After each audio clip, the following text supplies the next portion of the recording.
Sports Frenzzyy family. Good night. Welcome to our Sports Frenzzyy podcast.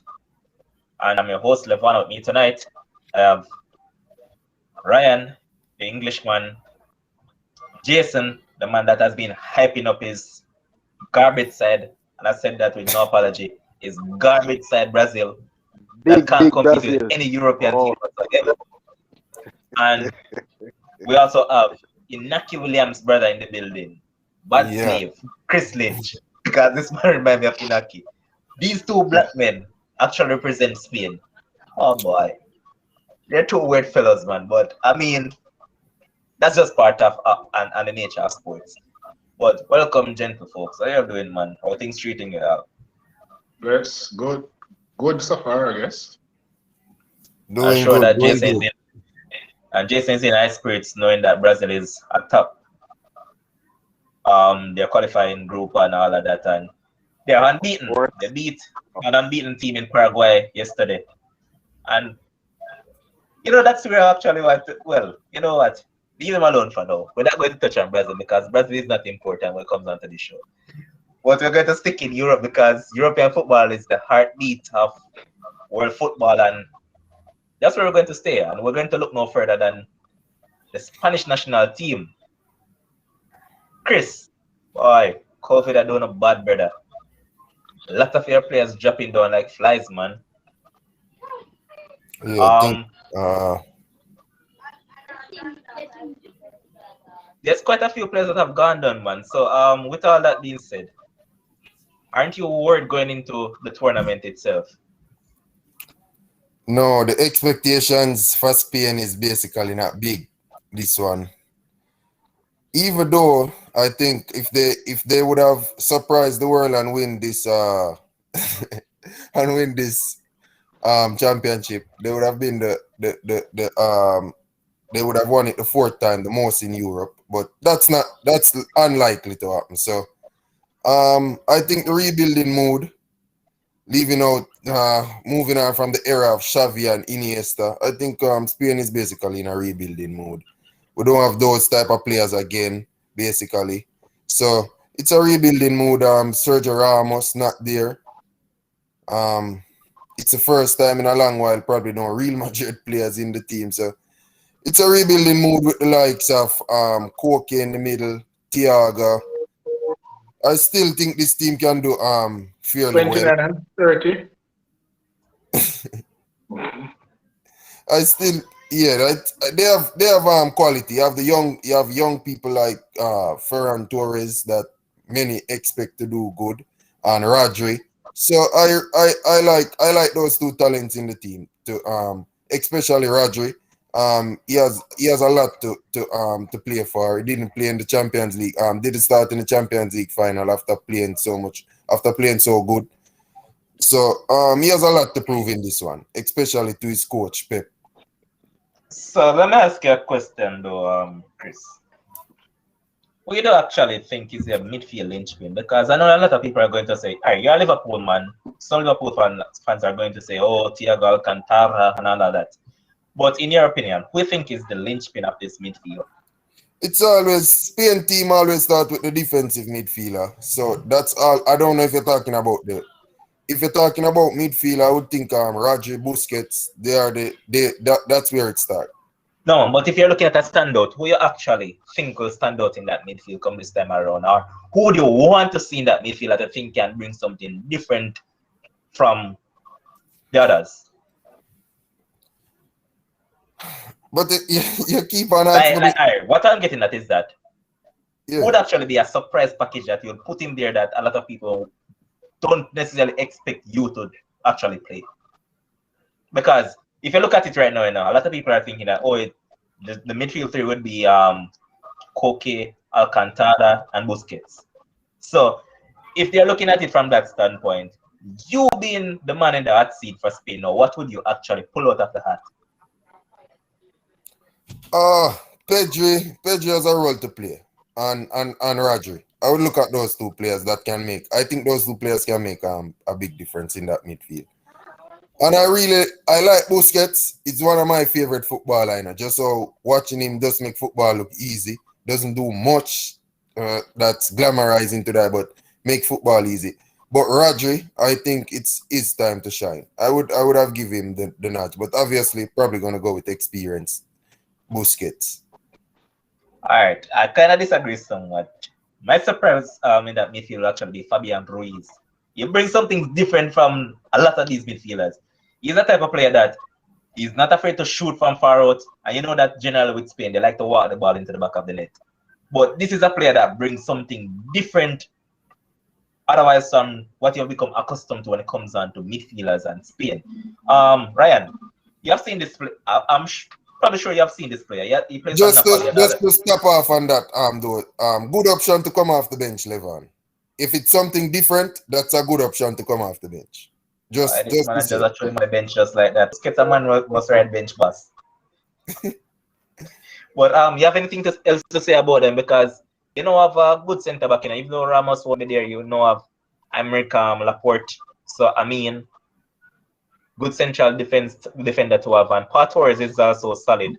So I mean, if you look at it from that standpoint, yeah, you'd say your backline is kind of solid because you know that Jose Luis Gaha is no slouch. A lot of people might say the right back area is where it should be cause of concern. Knowing that Marcos Llorente, yes, he has played there for Atletico Madrid, but he's not necessarily a right back. And you had the chance to call up right backs. However, your coach never really chose any right back. And even this youth from Sporting, well, I think he's from Man City actually, but he's on loan at Sporting. He had a very good season. His name is Pedro Porro. He's probably going to use Azpilicueta at that position. Boy, possibly, but let's see what that goes. He's a right back, right, Ryan? He had played right back for Chelsea for some right time. Back, right centre back, both. Left back, everywhere. Yeah. Utility player. But in terms of your side overall, is there any area that you'd possibly say you have a cause for concern? Based on how most teams look, the defense, it's just a give and take for me. The defense line probably could look a little better, but like I say, it's rebuilding mood, so you can't expect the same players to come every year you go to a tournament. You want the same type of players like that World Cup winning team and the team that won the Euros 2008 and 2012. You're not going to get those all the time. So I am satisfied with what we have. I'm sure I've seen Jason nodding his head and saying no, but I can tell what Jason's coming with. And if Spain going to the Euros using dog feet Morata as the striker, you're not going anywhere. Best if you stick with Gerard Moreno, who is a natural goal scorer, who knows where the back of the net is and who broke Villarreal goal scoring record this season, instead of sticking with Morata. Jason, chime in. That is exactly correct, boss. Spain not winning nothing with Morata up top. The man is just he's a striker that just defy. I don't know what's the perfect adjective that I can use. He's one of the strikers, Jason, that I said was born the right place. Had he born anywhere else in the world, he would have to do something else. Yeah.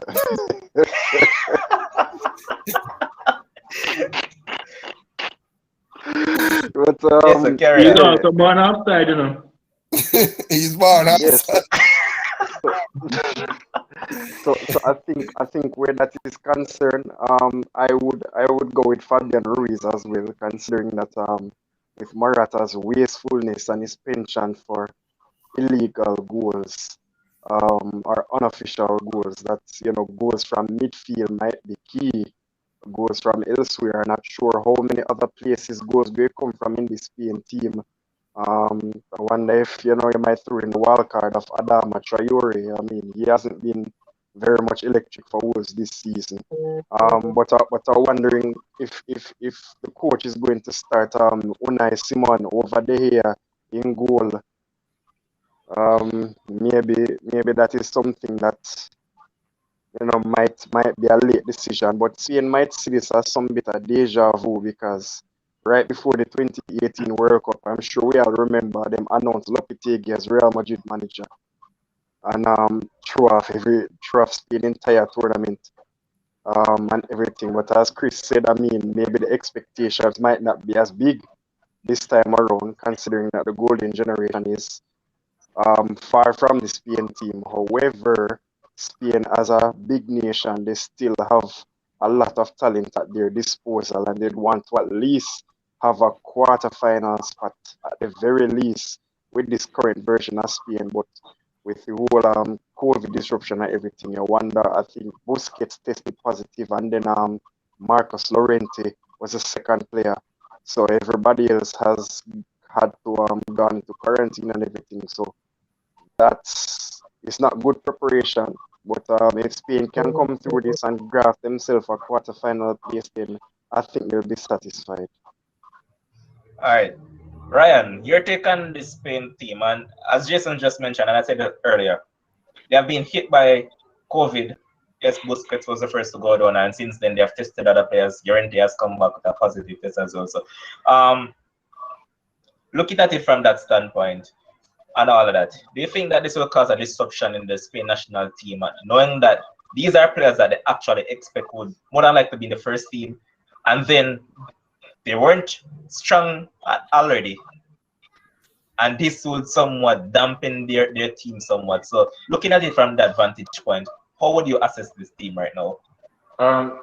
Same as what Jason mentioned in terms of 2018. Any type of distraction that takes away from your preparation, especially near the eve of a tournament, is not something that you want as a team, because that is something that can cost you dearly. And I don't see any reason why it won't cost them dearly, given that they were the best team. Spain is not the best version of themselves. I don't know what Lucho was trying with that squad, with the selection, but it seemed all over the place. I don't know. Maybe he has something in mind that we are not seeing in terms of his selection, because some of them just seem very left field. Like Adama Traore in the squad and some other people. The man is a surprise package. Do better than that, man. As a right back with Llorente, it was just like square pegs, round pole, mixed match situation squad. And plus, there were two other spots that he chose not to fill. What is he saying? The country don't have enough talent to pick 26 players? I don't know. That would be I agree with you, Ryan, because with him not choosing those two spots, he basically suggested that, hey, there's nobody else to carry. That's exactly what I'm thinking. And like I said, the Adam Traore shows you how the talent pool that he has to draw from. He's basically forced to pick him. Traore had like his worst season, only one assist, I think. That's why I'm saying the talent pool must be so bad. And somehow he found a way in the team. But I don't agree necessarily. I don't necessarily agree though. Reason being, what I'm saying though, you know that there's actually Spanish players that have performed this season, including Iago Aspas, who had a brilliant season for Celta Vigo. Yes, you might probably be looking at it from a vantage. I think the Lazio, I don't remember the name of fan right now. The midfielder. Joaquin Correa. No man, Lazio, I think. I will get back to that in a minute. I'm saying that Aspas right now. A midfielder who I thought should have been in the squad. So I'll get back to you with the name. But yeah. But as I was saying, though, if you look at those players, they had a brilliant. They were overlooked totally ahead. And I mean, if I was saying that, it could be a case where he's looking at say, hey, let me just move on from these players and just try something new. Could be a case like that, but boy, this Spain team look. Luis Albert. Luis Albert is the one you're talking. Yeah. Yeah, I was just checking that aside. But yeah, he also had a very good season as well. So I mean, they actually have players who performed. But boy, it leaves a but Lynch said something that I found funny. Spain is rebuilding, but then he went on to say they are rebuilding midfield with Koke and Alcantara. Yeah, got Busquets and all those guys. Who are 30. So that is just one part of the team though, because you have young players there. That is just one area of the team where you would say more than likely they're going with some experience. They're going to have a mixture of experience in most of the teams. You're not going to just rebuild and just clean house. Koke is a footballer just like Saul, who is not in the team, whose progression has stalled drastically under Simeone. So if Koke is in the team, I shudder to try to understand why Saul is not there. Yeah. I like that player as well. Well, he's being touted that he'll be going to Bayern, so let's see how that one goes. And you know that Bayern had that Spanish player just recently, and they got the best out of him. So let's see if they can actually unearth something out of Saul that Simeone has failed to do. But with this team, Chris, give me a starting 11 because boy, this one looks man. Yeah, it's going to be obviously Laporte. I think I go with the Atletico goalkeeper. Oh, Unai Simon, Athletic Club. Yeah, I think I go with most likely he's going to go with him. And I think he's going to play Aspilicueta on the right. And I think Jordi Alba more likely favorable to go to the left back position. Not ahead of Luis Gaha. Huh? Gaha will get that spot one. You think He has so? been the one that has played for them for the He has been playing a lot of games. He has been playing a lot of games, but me personally would, that I rate Alba because we had this conversation. We had this conversation. But I think Busquets won't be available for the first game. So I think Rodri, that's good for Rodri. He get to prove himself. And I more than likely think he goes with Thiago and Koke beside Rodri. Up front, obviously, he's going to go with Morata. He's going to go with him. It's not me. I would have probably even go with Torres over Morata, but I know he's going to go with Morata. So it's said that Busquets will actually be out for the tournament. Yeah. I'm not sure how true is that, but that's what I've seen in the comment section. Continue. Yeah, that would be a big loss because then I think the likes of Roger won't have as much pressure. That would have been good if Busquets was there to even help develop his game more. He's a good holding midfielder and I have time for him. But like I say, obviously he's going to go with Morata. I don't know which formation he's going to play. He seems like he loves the 4-1. I think 4-1-4-1, something like that. He likes that formation, I think. But like I say, I would go with probably Torres. I would have Torres in the starting lineup, like I say, over Morata. But that's about it. Where I miss someone. I can confirm he's out. I can confirm that Busquets is out. Yeah. Yeah. You pick 10 players. You come like a coach. Always a pick shot. The center have to go with Laporte is more likely Garcia. I don't know. More likely Eric Garcia. Eric? I don't think so. I think Paul Torres will be the one to go accompany him. Has to be Torres. Has to be. Like Chris, you're sketching, man. It seems like you don't really know your players, man. No, I'm telling you who I will go with. Same like how I know he's going with Morata. Jason know, you, Ryan know. Everybody know he's going with Morata, but no, I actually think he will go with Moreno. Oh, yeah, you think so? Well, yeah, but that's where I miss. Well, if he actually wants to win, then Moreno would actually be the one to go with. Otherwise, I'm not going to with Morata. But anything else to say about Spanish team? No, but the Laporte addition is good, especially since there's no Ramos. That's good to have. That's you mean somebody out of Frenzzyy doing now? You pick Morata and Torres. Who else you'd have in the Frenzzyy? I said Morata and Torres. More than More than Oyarzabal from Sociedad. Olmo? I'm not choosing Oyarzabal over Olmo. Exactly. No, He's going to All go right, with 4-1-4-1. That's the formation more likely because he played it again today, I think. He's going to go with that formation. He's all been right, boss. using it for a while and he's Okay. tempted to play it just like that. All right, boss. So I think that's where he picked Traore to come in because obviously he wants two wingers at all time. Still a Croft. Doesn't negate the fact.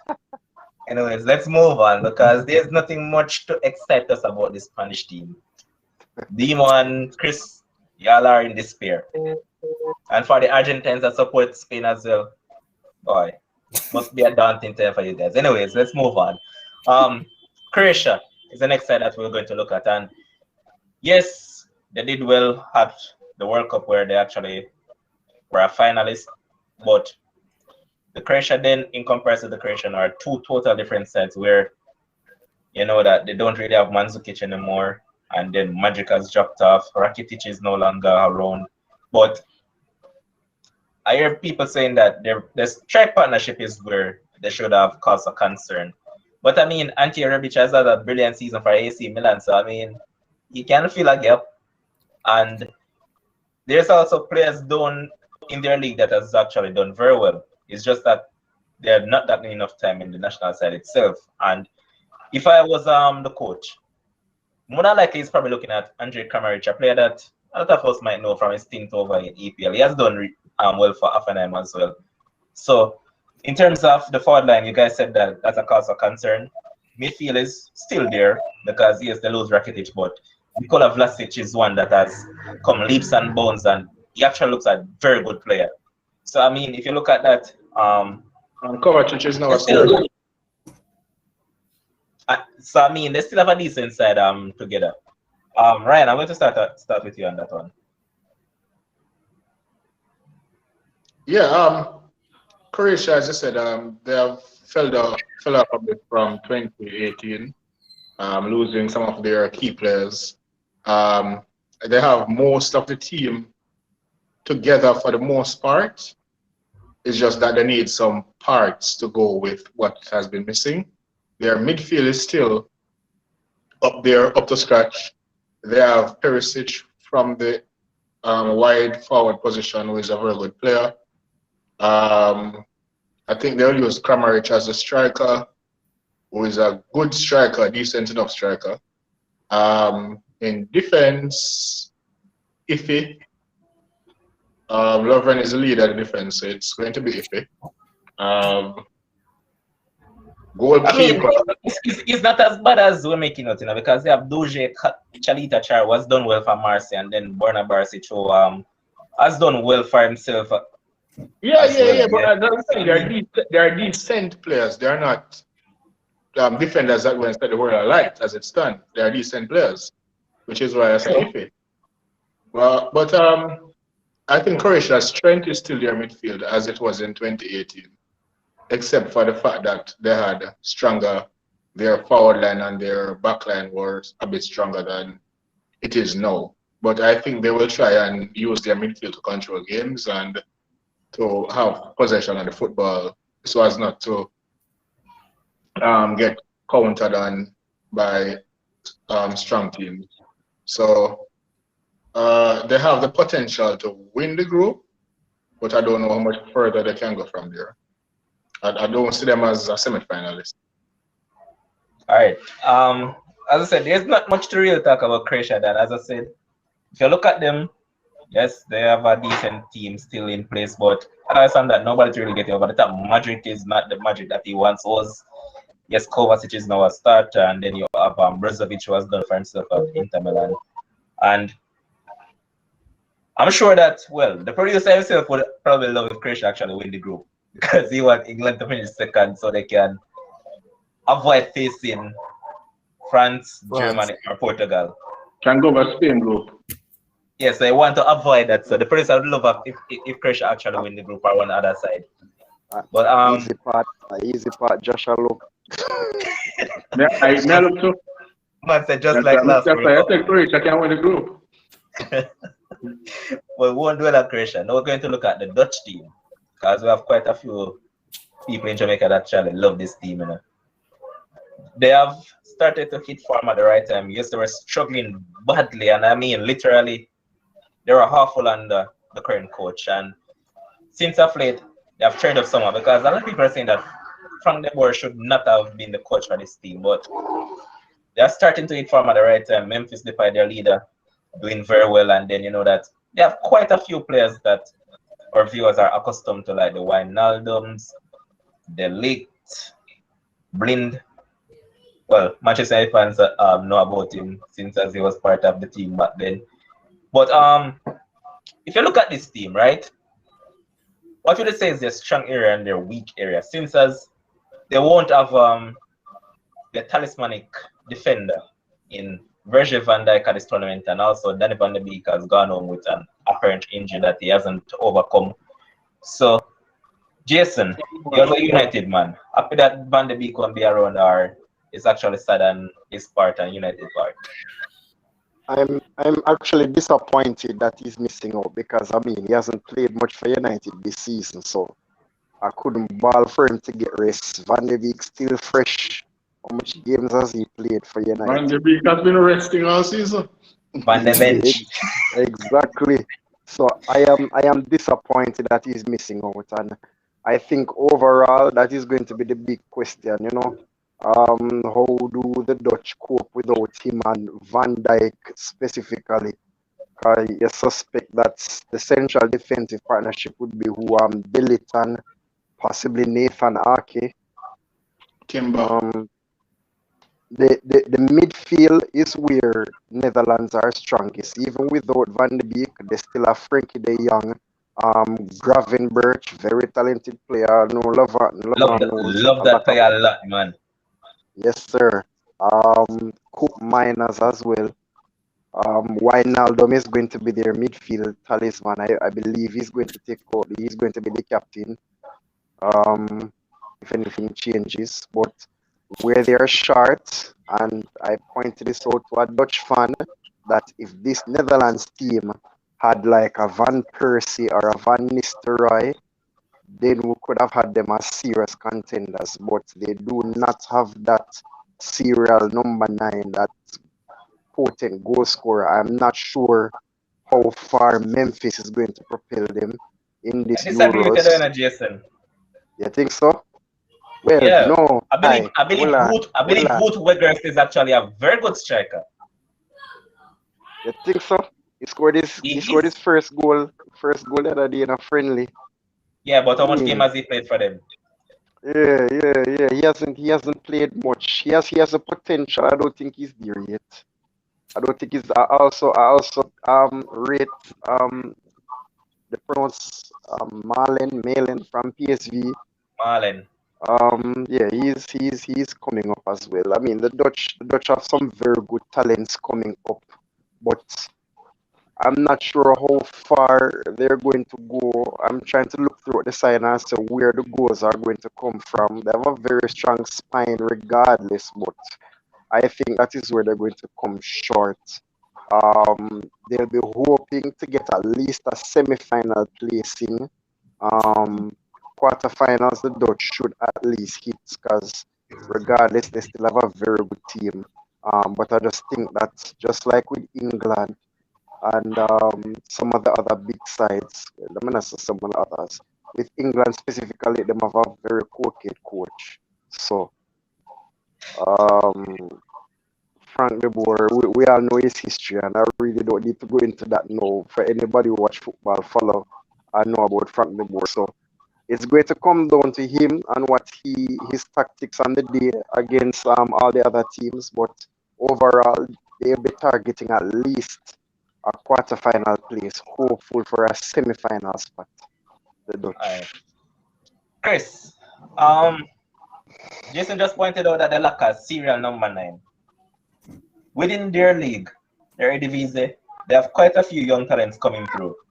So looking at this current team, would you have gone for the experience of Luke de Jong that is currently in the team, or would you have gone for a youngster by the name of Myron Boadu, who has proven himself that he knows where the goal is and can score goals from whichever angle it is? What would be your likely selection based on the fact that yes, you know that we're probably short up front and all of that. So what would you actually choose? I think he's looking for goals from his midfield basically. He's hoping Frankie De Jong, who creates for himself and can create for others. So that's why I agree with Jason. I think that potent number 9 is missing because De Jong can cause trouble. He has the ability to create, and that's where the number 9 will be missing because he will be effective, I think, creating chances. So I'll probably go on with the experience, like you want me to say, not going around the corner. I'll probably go with experience, but I don't know. I expect them to do good things. They are always like this England team. Netherlands and England are like the same. Whether it's for good or bad reason, there always seem to be something around them in tournaments. Whether they're going to do good or bad, people just like to talk about them. So that's how I always see Netherlands. Ryan, you look at this side now, right? And going through it, you look at some of these players and say, oh, this one is a journeyman, that is a journeyman. However, there's a few youngsters in that team that are actually impressive somewhat, and these players can actually cause havoc to teams. And yes, we kept on lamenting the point that they're currently missing a serial number 9, but one such person that has come into his force, and I said journeyman, he came into the Premier League and he flattered to deceive, just like Frank de Boer and Ronald Koeman. One of them followed him to Everton, and he never paid after him, went over to Germany at Werder Bremen, did something over there somewhat, wasn't all that exceptional, but Ajax went back for him, and it seems like his career has somewhat plummeted once again. The player that they had seen before in the Dutch league is now the player that they're actually getting once again in David Klaassen. Do you think he can be a difference maker in this tournament? Knowing that they don't necessarily have a player like you know that Van de Beek normally do for Ajax and Netherlands. Those late runs into the back. I'm not even sure David Klaassen will start. No, not necessarily start, man, because if you look at it, you know, he won't start in this midfield. Exactly. So looking at it from a point that someone that can make a difference, because as I said, they don't necessarily have a serial number 9 that you could say, yeah. What might work against Daniel Malen is that he's young. So that. All right. You asked a question earlier. What is the Dutch strengths and their weakness? Their strength is their midfield and Depay in the forward line. Their weakness is the coach. Koeman had the Dutch team playing a very good 4-3-3 system. They did not have a strong number 9 because they were playing a false 9 with Depay and 2 others around him. So they were rotating, and they had a fluent system going on. Remember, they went to the Nations League final in 2019 with that same team, the same system. Yeah. So the number 9 was not a problem for them then. So, but now Frank came in. He's now playing a back 5, not a back 3, a back 5, and a 2-man front line and a midfield 3. The players are not on board with it. He's been stubborn and still prolonging with that system, and it has affected the Dutch's fluency. So, as far as I am concerned, regardless of who you put in the team, they are going to struggle once De Boer is the coach and once he's playing that system. Right. Well, as you said, you know, the match before these last 2 fixtures that they played, the 2 friendlies, he actually played a 4-3-3 formation. Since then, he has reverted to the back 5, as you mentioned. And no, I think against Scotland he played a back 5, and Depay was the one who saved him with a 2-2 draw. And then against they did against Scotland, man. But before that, back in March, they played a 4 at the back, man. When they beat up the garbage side Gibraltar by 7 goals to 0. Oh, the World Cup qualifier. Yeah, that time they won 7-0 and he played a back four. But the last two matches I've seen him play the back five, and boy, that's been awful. But hold on a second. Was he the coach for that World Cup qualifier? Yeah. The qualifier Well, started in March, remember? yeah, it was. But I mean, if you have such talented bunch, and it comes back down to something that we have criticized some of the coaches about. For instance, Fernando Santos. Why do you have players that can actually make a lot of difference, and you're not going to play according to the strength of these players? Because if you look at this team, playing 5-3-2 won't get the best out of them. Because it's clear as daylight that 5-3-2 is a defensive formation. Don't need a rocket science or a microscope or anything to say that. It's easy to be seen that 5-8-2 is playing defensive. And yes, if you look at it, Depay has to drop deep a lot of time to come for the ball and all of that because there's not much fluency in the midfield, and that within itself takes away from this team because this is a team that can play fast pace, and if they're just focused on playing five at the back, how do you expect that this team will go forward? And going by this, it seems as if this is what he was stuck with throughout the entirety of this tournament. So I mean, I'd be worried if I'm a Dutch fan. All the Dutch fans I know a word. Again? All the Dutch fans that I know their word. Yeah, they're saying Frank Never and there are some others that I know who jump off the wagon go support other teams. But we just have to wait and see how this one unfolds, man, because boy, it doesn't look good for them. No, what I want to get onto is I'm going to ask you guys who you think will progress from each group of Euros. So first up, I'm going to look at Group A. And the teams in Group A are Italy, Switzerland, Turkey, and Wales. And let's point out that Turkey has the youngest team at Euros. Going to start this one off with. I started that England are the second youngest team, and I was trying to figure out who was the youngest. I never would have thought Turkey. Turkey is the youngest, man. I never would have guessed that. So, Chris. Yeah. You're one that actually look at this Italian team, and if we're not careful, this is a team that can possibly go on to win this tournament because they've been on a 27-match unbeaten streak. And if you look at it again, this is somewhat a similar case to when they won World Cup in 2006. They were under the radar somewhat. Nobody wasn't really giving them much of a thought as they have been given to other top teams. So yes, they have just been going about their business quietly. How do you see this group going? I think Italy will top this group and Switzerland to come second. Ryan, agree? Italy, Turkey. Jason? I agree with Ryan. Italy first, Turkey second. Boy, Chris, you're solo tonight, because I agree with them too. I'm going with Turkey to nudge that second place. Producer, what do you say about this one? Italy, Switzerland. Yes, Italy and Switzerland, so you're right with Chris. So Chris, the Englishman, I support you. Next up in Group B, second. So in Group B, we have Belgium, Denmark, Russia, and Finland.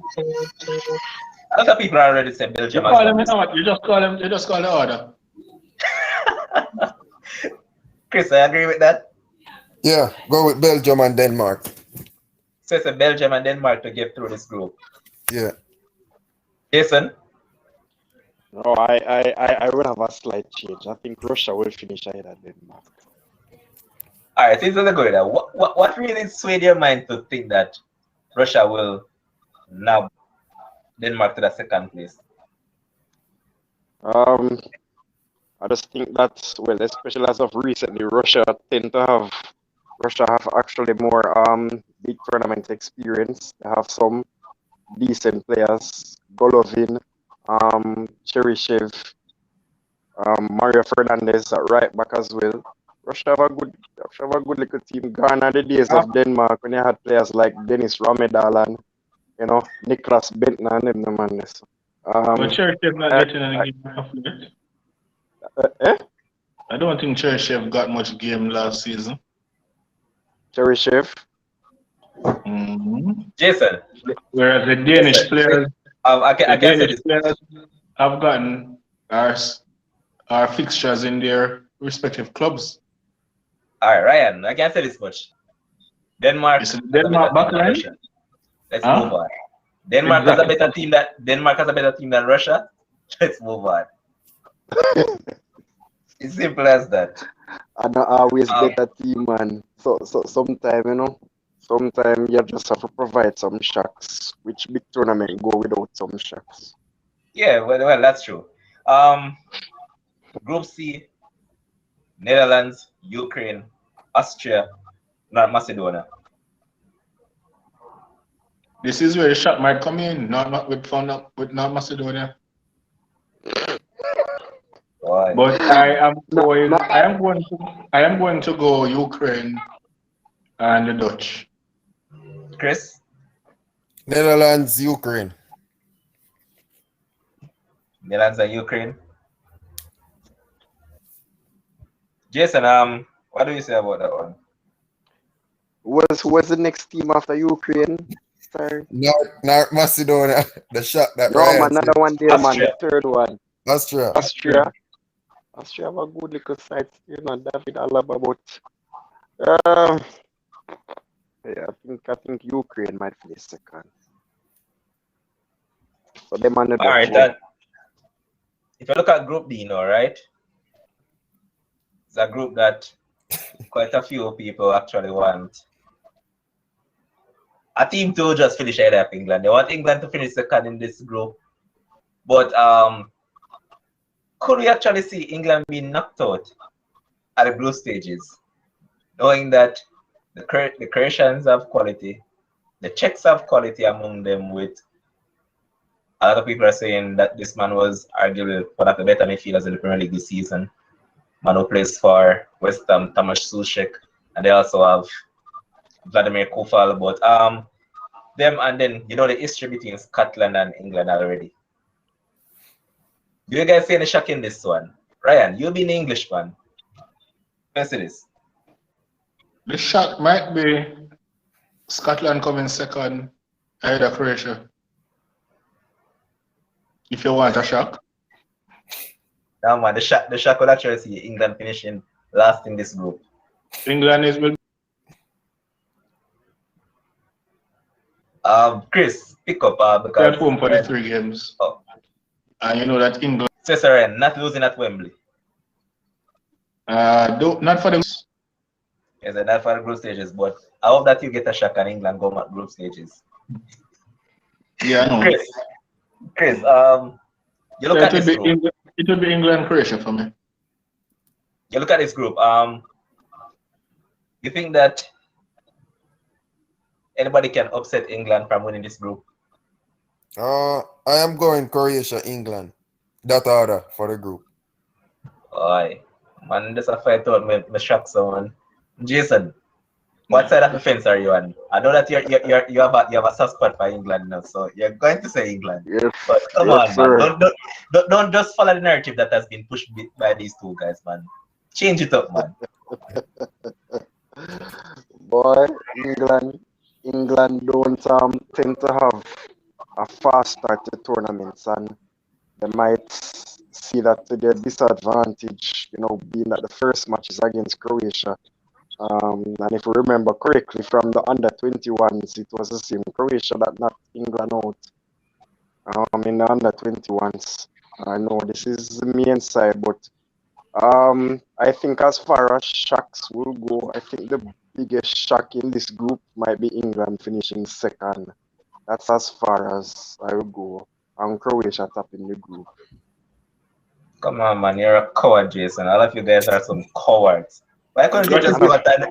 Why couldn't you guys go at that age? Tell me your shock. Yeah, tell us your brave prediction.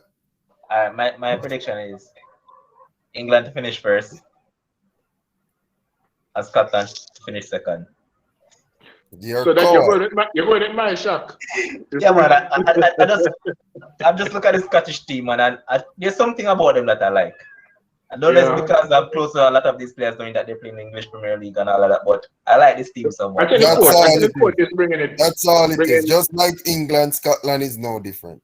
Close to them, say you like them. I think he's the coach. What a general in a Scotland midfield, man. Coach bringing some swagger to them. True. Group E now.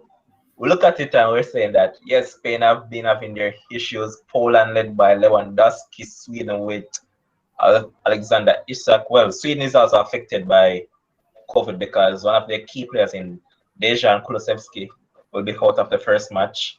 Then look at the Slovakia team, and yes, they don't really have any standout name, but they're a team that play collectively together and all that. So with Spain facing all of that and all the uncertainties amongst players and starting 11s and all of that, this group could be said that it's widely open. Chris, you think you guys will go on to win the group, don't you? Spain will top the group for sure. I think Sweden and what this?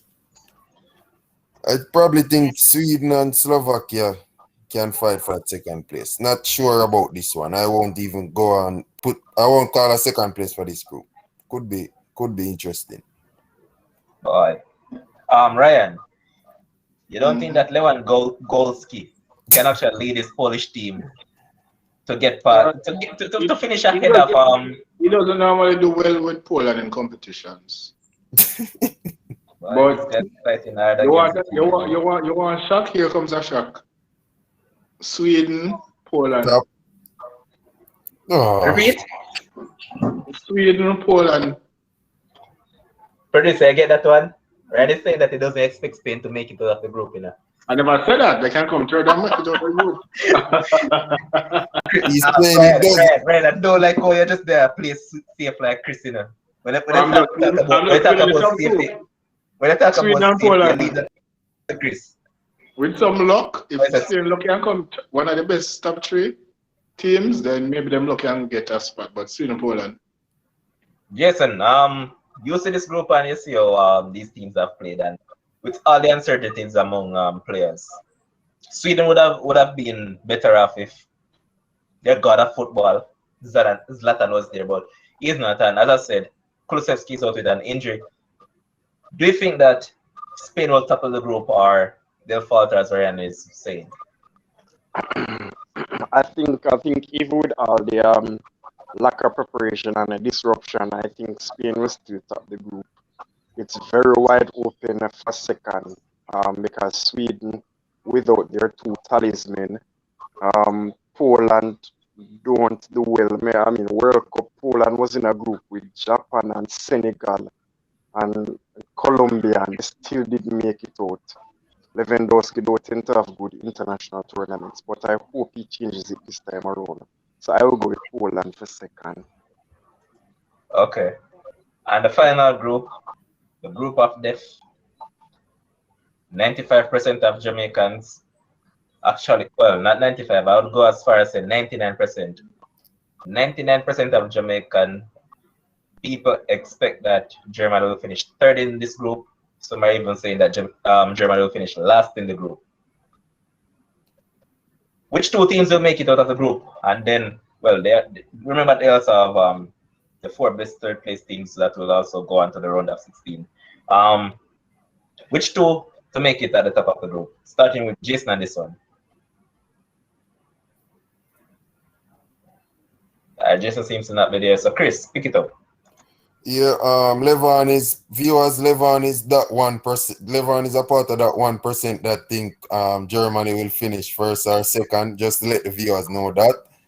And it's and I am a part of the 99% that doesn't think Germany will make it. Can make it out because they can get best third place, but won't finish first or second.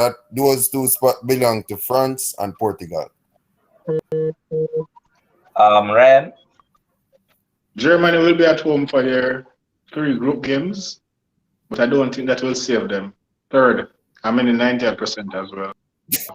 France first, France Uh, first, Portugal second. all right, Jason, you to give the final say, and I know that you're still hurting over that 7-1, so you won't be rational as expected. Boy, it seems that Jason internet is behaving badly, man. But as I said, a lot of people don't expect that Germany will actually make it out of the group. Some said that third place. Jason, about there?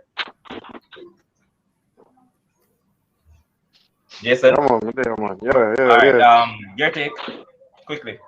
I am actually in the 1%, so France will come first and Germany second. I say, don't expect the Portugal side to actually topple the Germans. Yeah, Germany comes second. Yeah, Germany comes second and England win their group. That would be nice. Why? Because we don't have a better head to it when it comes down to us. No, my chances this time. Producer, you agree with that one? You want to face Germany that early? The producer is nodding his head and said, no, you don't want that to happen so early. But as I said, I expect Germany to at least come second in this group. And what I love about this is that a lot of people have written us off, and no pressure whatsoever. You just come down to one thing. I want to see if Joachim Löw have sense or not, because I've seen some things floating around. I just want to see when the tournament starts what he'll actually do.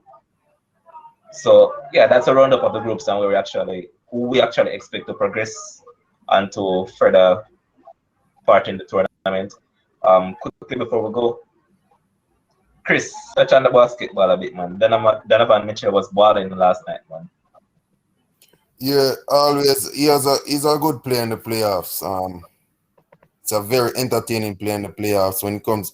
If you remember last season, in the bubble, he and Jamal Murray, they had been putting up a lot of 50-piece. So yeah, that was expected. Kawhi and the Clippers use a lot of energy to get by Luka. So if Utah couldn't win that game last night, it wouldn't have looked good for them. They are home. They got the rest. Clippers didn't get as much rest. So if they didn't win that one, then you would have probably think that they're not going to advance from here on. So that's good to see that Mitchell, and it's good to see that his talisman, his 3-point shooter, Clarkson finally come to the party, because you need shooting in the playoffs, and I think that was much help for Mitchell. Yeah, that's true. But in terms of the other playoff game, and before I move on to that though, let's point out that Rudy Gobert actually won Defensive Player of the Year, second year in a running, got it ahead of Draymond Green and Ben Simmons. You agree with that too? Yeah, he's an excellent defender, because he's strong and he has length. So he's a shot blocker. So people are all, when he's around that era, people afraid to drive to the basket. So, and he reads the game so good, and he doesn't commit that a lot of fouls. Just like Draymond Green, they read the game good, and that's what makes you a good defender. All right.